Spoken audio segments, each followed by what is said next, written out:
Well, I'm on an interesting two-week tour of Australia and meeting various audiences, academic and business and government across the country. And basically what I'm saying is that long term, I think the U.S. is still very committed to its position in the Asia-Pacific region, that the U.S.-Australian alliance is very strong on all fronts, I think security, military, political, economic, but that honestly in the short term, we're in a position of some turmoil and uncertainty in the United States, and so I think it's going to be a bit of a rocky patch here in the short term. But as I say, long term, we're committed.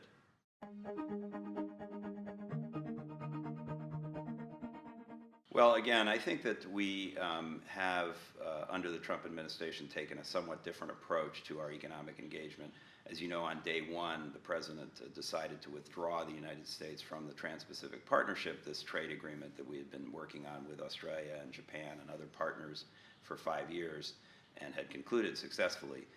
But the president decided to withdraw from TPP. And I think that was a mistake, honestly, and I think it was damaging to U.S. interests economically and from a strategic point of view, because this agreement would have really embedded us more deeply in the Asia-Pacific region and would have helped advance rules and norms in international trade, which is something that the United States and Australia have worked together on for many years. And so I think this was a setback. So what I'm looking to now is how the administration will carry forward a different kind of trade policy, probably more assertive, and potentially with some real new points of friction, particularly with China.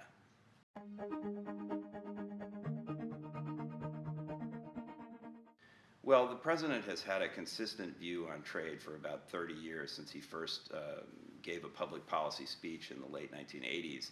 He was very focused on Japan and trade then, and he basically was asserting that Japan was taking advantage of the United States in the trading system. He's had a kind of consistent view. His focus has shifted from Japan to China, with whom we have about a $350 billion bilateral trade deficit, and he's very concerned about that. Frankly, I don't think the bilateral trade deficit really reflects the underlying economics of our relationship, since a lot of the stuff we get from China is made elsewhere. The value is contributed elsewhere, and so it's the wrong measure and the wrong thing to look at. But he's very focused on that, and with such a large number, he wants to bring it down, and so he's going to go after some of the trade practices in China that he thinks are unfair, like subsidies that create excess supply of things like steel and aluminum that then get dumped into the U.S. market. So I think he's launched a couple of investigations of some of these Chinese practices, and those could lead to unilateral sanctions, tariffs on imports from China. And I think that would then send us into a pretty serious tension with China, because there'd probably be tit-for-tat retaliation and possible challenges in the World Trade Organization. But we're not there yet, and the hope is that we can manage this, and that China will be willing to work with the administration to try to address some of those practices, which are problematic. So we're in for a rocky period ahead, I think, in U.S.-China economic relations.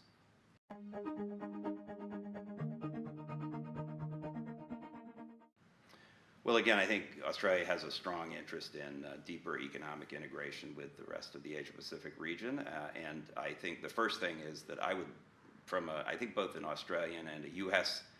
Interest point of view, I think it'd be good if Australia could help work with Japan and Singapore to complete the TPP, to ratify it, to implement it, and just to keep a seat warm for the United States to come back if the Trump administration or a future administration decides to do that. So that's the first thing.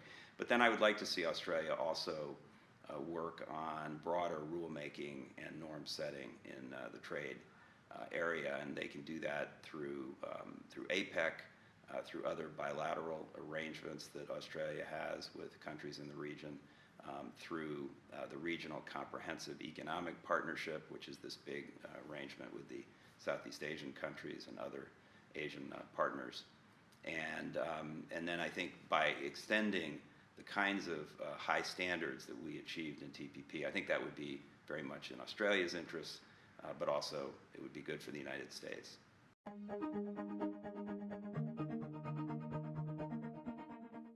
Well, I hope he will travel. He said that he would, and I think that's a good thing. The APEC leaders meeting usually is held in November this year in Vietnam, and I think it's a very important opportunity for him to meet his peers from 20 other economies in the region and to talk about, in a non-negotiating format, in a sort of non-binding, consensual way, to talk about some of the rules in trade and other aspects of our economic integration across the Asia-Pacific. So it's a big opportunity, and I certainly hope he'll take advantage of it and sort of start that slow and steady steps back towards things like TPP, although I don't expect direct progress this year at APEC on that front, but hopefully we can move back in that direction over time.